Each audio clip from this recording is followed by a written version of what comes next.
Bismillahirrahmanirrahim. Assalamualaikum warahmatullahi wabarakatuh. Alhamdulillah rabbil alamin. Wassalatu wassalamu ala asyrafil anbiya wa mursalin sayyidina Muhammad wa ala alihi wa sahbihi ajma'in. Allahumma aftah alaina hikmataka wansur alaina min khazaini rahmatika ya arhamar rahimin.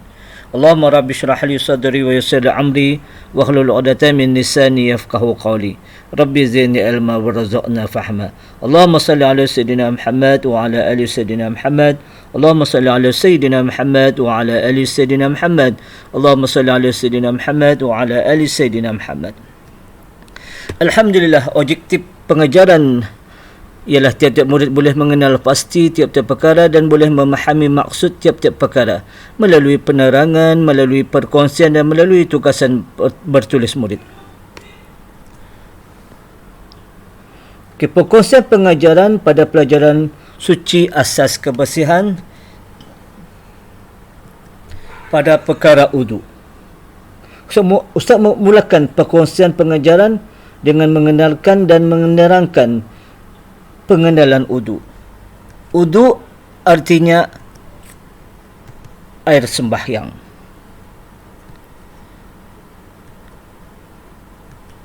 Mengambil wudu artinya mengambil air sembahyang. Orang Islam berwudu ataupun melakukan wudu adalah di antara ibadat kepada Allah Subhanahu wa taala. Maksud ibadat di sana ialah amalan yang dilakukan yang akan diberi pahala oleh Allah Subhanahu wa taala. Kita teruskan pengenalan dan menerangkan dua bahagian hukum berwudu. Kedudukan yang pertama ataupun hukum yang pertama ialah wajib berwudu bagi tiap-tiap orang Islam. Kedudukan wudu yang wajib maksudnya lah mesti berwudu. Tidak sah sesuatu ibadat yang dimaksudkan jika tidak melakukan wudu. Artinya kedudukan wudu wajibannya adalah mesti dilakukan sebelum melakukan ibadat yang dimaksudkan. Hukum yang kedua, sunat berwudu. Kedudukan sunat berwudu sah ibadat yang dimaksudkan jika tidak berwudu. Jika dilakukan diberikan pahala oleh Allah Subhanahu wa taala.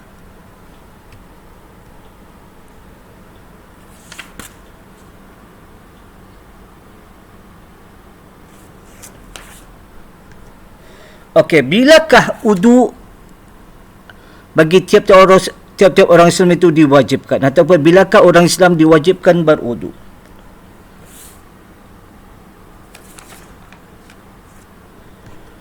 Orang Islam diwajibkan berwudu ataupun orang Islam wajib melakukan wudu sebelum melakukan perbuatan salah ataupun melakukan perbuatan sembahyang. Sama sembahyang itu dilakukan sembahyang fardu ataupun sembahyang sunat, maka kedudukan wudu adalah wajib dilakukan sebelum melakukan sembahyang.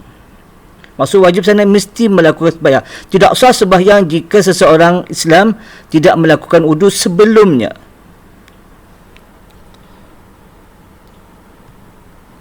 Orang Islam wajib berwudu sebelum melakukan perbuatan atau amalan ibadat tawaf.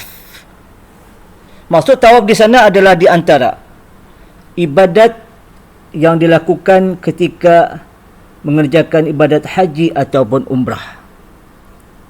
Maksud tawaf di sana ialah mengelilingi Kaabah. Artinya seorang Islam yang melakukan tawaf mestilah sebelumnya melakukan perbuatan wudu ataupun mesti melakukan wudu sebelum melakukan tawaf. Tidak sah tawaf jika seorang Islam yang tidak berwudu sebelumnya. Dan orang Islam wajib berwudu sebelum melakukan perbuatan menyentuh Al-Quran atau mushaf Al-Quran. Maksud menyentuh sana ialah memegang. sama ada dengan tapak tangan ataupun anggota badan yang lain dengan cara tidak berlapik. Tidak sah dan berdosa jika seseorang Islam menyentuh Al-Quran sebelumnya tidak berwudu. Dan seterusnya, orang Islam wajib berwudu sebelum melakukan perbuatan mengangkat Al-Quran ataupun mengangkat mushaf Al-Quran. Maksud mengangkat di sana ialah menanggung, membawa Al-Quran. Pastikan setiap orang Islam sebelum mengangkat Al-Quran wajib melakukan wudu sebelumnya. Berdosa jika seseorang mengangkat Al-Quran tanpa melakukan wudu.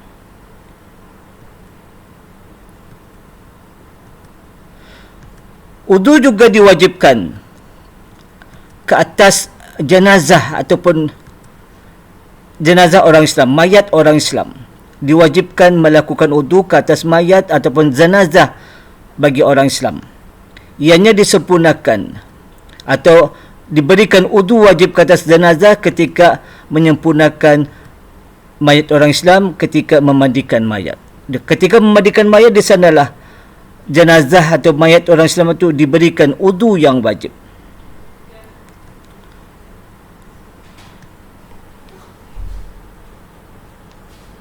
Okey, Ustaz akan menerangkan dan meneruskan dengan mengenalkan dan menerangkan sunat berwudu. Bilakah orang Islam disunatkan berwudu? Orang Islam disunatkan berwudu sebelum melakukan perbuatan iaitu perkara membaca Al-Quran.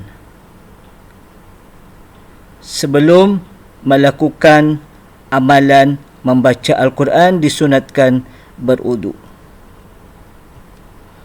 Diteruskan hukum sunat berwudu bagi orang Islam ialah sebelum melakukan perbuatan iaitu melaungkan azan ataupun iqamah disunatkan berwudu sebelum melaungkan azan ataupun melaungkan iqamah. Dan juga orang Islam disunatkan berwudu sebelum melakukan perbuatan ataupun amalan berzikir. Maksud berzikir di sini ialah mengingatkan Allah atau mengingati Allah, menghampiri diri pada Allah Subhanahu Wa Taala dengan cara menyebut nama Allah Subhanahu Wa Taala. Orang Islam juga disunatkan berwudu sebelum melakukan perbuatan ataupun perkara ataupun perbuatan tidur. Sebelum tidur disunatkan orang Islam melakukan wudu.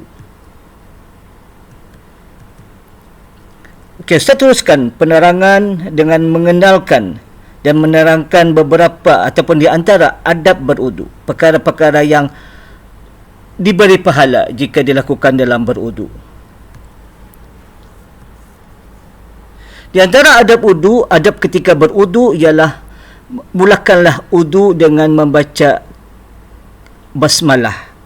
Maksud basmalah di sana ialah kalimah Bismillahirrahmanirrahim. Disunatkan sebelum memulakan wudu membaca basmalah iaitu kalimah Bismillahirrahmanirrahim. Itulah di antara adab berwudu. Okey, Ustaz teruskan adab berwudu seterusnya. Ketika berwudu pastikan kita menghadap ke arah kiblat.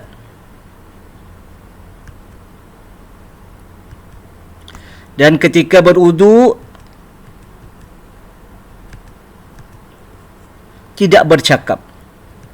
Jangan bercakap ataupun tidak berbual. Maksud tidak bercakap, tidak berbual, tidak berkata-kata ketika melakukan wudu ataupun ketika berwudu. Ditegah daripada bercakap, ditegah daripada berbual. Seterusnya adab berwudu melakukan wudu dengan sempurna. Maksud sempurna dengan cara yang betul, dengan cara yang sah berwudu, dengan cara teratur, mengikut tertib atau sepenuh perhatian ketika berwudu, dan lakukan wudu dengan berhati-hati, menjaga keselamatan ketika berwudu. Okay, adab berwudu seterusnya ialah menjaga, maksud menjaga tidak melakukan, melindungi aurat kita ketika berwudu daripada terbuka ataupun terdedah. Maksud aurat di sini adalah anggota badan yang wajib ditutup. Termasuklah ketika berwudu, kita wajib menjaga dan melindungi aurat kita daripada terbuka ataupun terdedah ataupun terlihat, ternampak.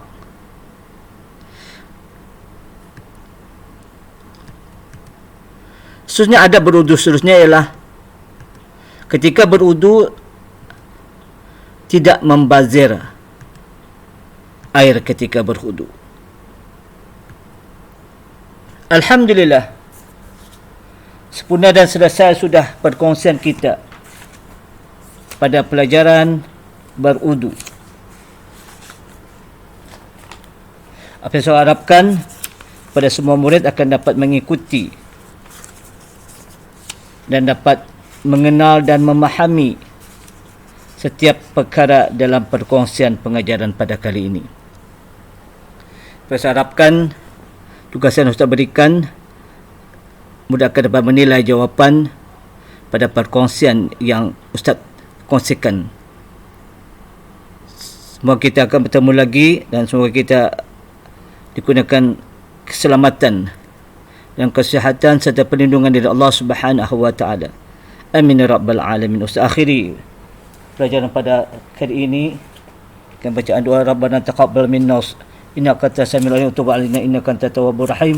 Allahumma rabbana atina fid dunya hasanah wa fil akhirati hasanah wa qina azabannar. Sallallahu alaihi wasallam Muhammad wa ala alihi wa sahbihi wasallam. Walhamdulillahirabbil alamin. Assalamualaikum warahmatullahi wabarakatuh.